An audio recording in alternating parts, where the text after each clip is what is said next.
Hi, Charles! Uy, Eden. Ay, ito nga pala. Hindi ko nakain eh. Uy, thank you ah. Oo. Alam ko namang gutom ka. Teka, napansin ko, magaling ka pala mag-drawing. Eh, bakit ka pulubi? Eh, alam mo kasi, na-scam ako eh. Talaga? Ano nangyari dun? Siya nga pala, kamusta na yung cheque? Charles, kaya pala nandito ako. Pasensya na.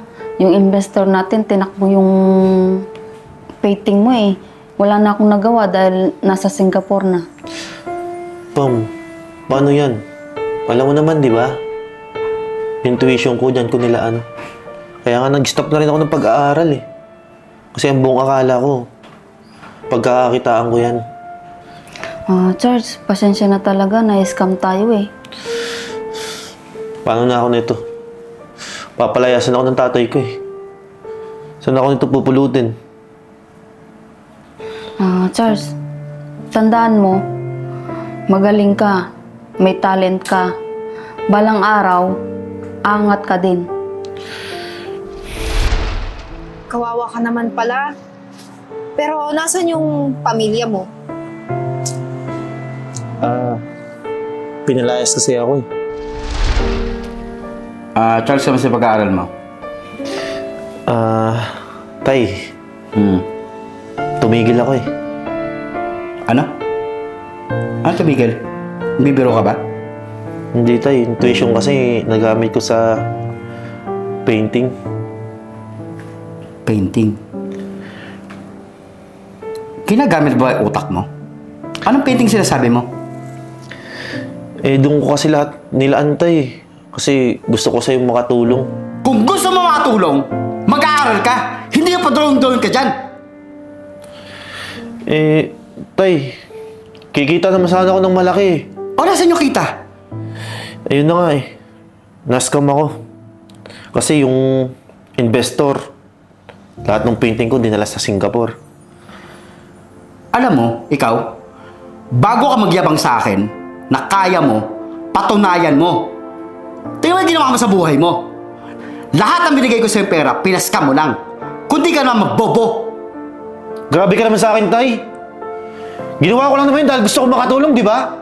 Paano ka makatulong yan, ha? Sumasagot ka pa ngayon? Lumayas ka. Umalis ka, nagigigil ako sa'yo. Umalis ka sa bahay ko! Naku, sobra pala yung nangyari sa'yo, no? Nakakaawa ka naman. Pero alam mo, yung talentong mong yan, alam ko makakatulong yan sa'yo. Tsaka mas malayo yung mararating mo. Alam mo, Eden, gustuhin ko man, pero wala talaga eh. Kahit nga kaibigan ko, pamilya ko, hindi na nila alam kung anong nangyayari sa akin. Hello, Marlon. Napatawag ka ata. May problema kasi ako eh. Baka pwedeng tumuloy muna ako sa inyo, pinalayas kasi ako ng daddy. Naku pre, alam mo naman kung gaano karami yung nakatira dito sa bahay. Lahat ng kamag-anak ko nandito. Saan ka pasisiksik dito? Mukhang malabo yan. Ganun ba?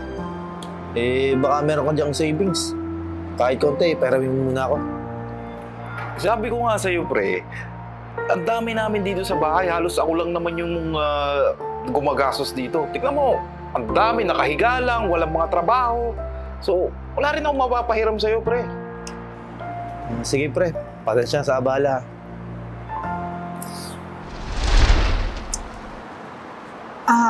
Sakto din. Para magkaroon ka ng kita, meron na akong project. Tsaka siguro ikaw yung taong pwedeng makatulong sa akin. Kaya pwede ba tayong umakyat sa bahay? Doon mo gawin yun? Hindi ba nakakahiya? Hindi, okay lang. Tara, para mas lalo kang maging komportable sa pagdodrawing. O sige, tara. Tara. Charles, kumain ka muna ng prutas bago ka mag-sketch. At saka, may gagawin pa kasi ako eh. So, iiwan ko na lang sa'yo yung ipapagawa ko. Ito pala yung i-sketch mo. So, sana naman matapos mo kasi kailangan ko siyang i-submit bukas eh. Kung hindi, mababagsak ako sa subject ko. Eden, pwede bang sa baba ko na lang gawin? Nakakahiya eh. Ay, hindi. Dito na lang. Ano ka ba? Huwag ka mahiya. At saka, ito, maraming pagkain. Magpakabusog ka bago ka gumawa nito. Ito pala yung bond paper na pagdodrawingan mo. Please, tulungan mo talaga ako, Charles, kasi kailangan ko to eh. Hindi, mapapagalitan ako. Alam mo, Eden, madali lang naman yung pinapagawa mo eh. Mga kalating oras, tapos ko na yan. Talaga? Oo, kasi sa painting talaga ako nakapokus eh. Wow, ang galing naman. Kalahating oras lang. Pero huwag ka mag-alala. Babayaran naman kita dito eh. Naku, Eden, wag na. Okay na ako dito sa pagkain binigay mo. Charles, huwag mong tanggihan yung offer ko sa'yo. Kasi alam ko naman na kailangan mo din ng pera.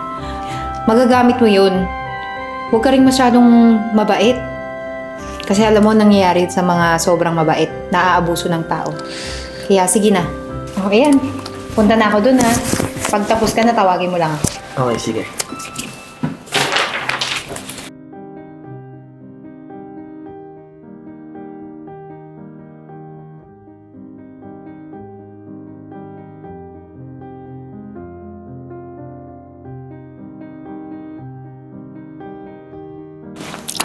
O ano na, tapos na ba? Oo, Eden. Tapos na siya. Uy, ang galing naman sobra. Tignan mo naman. Ito tamang-tama, perfecto. Magugustuhan to ni ma'am. So maraming salamat talaga ha. So, ano? Oh, Eden. Ate, nandito ka na pala. Sino to? Ba't nagpapasok ko ng lalaki dito sa bahay? Hindi ko kilala yan Ate, kasi tutulungan ako ni Charles para sa project ko. Magaling kasi siyang mag-sketch eh. Talaga? Oo. Kuya, teka lang, ba't ang dumi mo ata? Saan mo ba napulot to? Diyan lang siya sa kalye nakatira eh. So, ibig sabihin wala kang trabaho? Wala po, ma'am. Magaling ka ba sa arts? Ito po, yung mga sample na nagawa ko. Oh, maganda to Alam mo, kung gusto mo ng trabaho, may ibibigay ako sa'yo. Kasi yung gallery namin may bagong investor. Nagpapahanap ng mga artist. Eh, tama-tama, ipapasok kita. Wala. Talaga po, ma'am. Baka di po ako matanggap. Tingnan niyo po itsura ko. Ako bahala sa'yo. Ayusan kita. Ang bait mo naman, ma'am. Ang ganda mo pa. Bulero din eh. Anyway, sige na, pakainin mo yung bisita mo tapos magpapahinga lang ako sa kwarto. Thank you. Oh, yung bayad pala, hinanda ko na. Sige, Eden.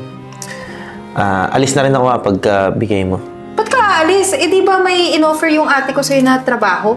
I-grab mo na yun na opportunity. Eden, thank you talaga. Charles! Uy, Eden.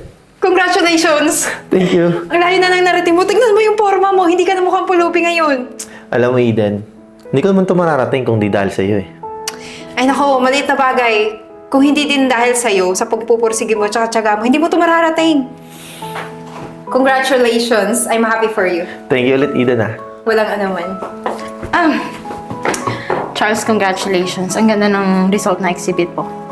And to be honest with you, may mga client na nag-approach sa akin at tinatanong nila kung sino yung artist. Talaga, ma'am? And willing sila na dalhin ka sa ibang bansa para sa mga exhibits nila sa country nila.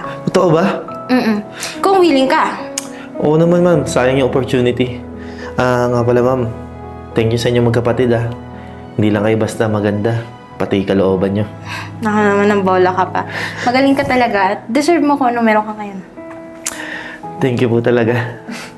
Tasha, sige na. Mag-ready na kayo. Magsa-celebrate tayo. Sige po. Tara na.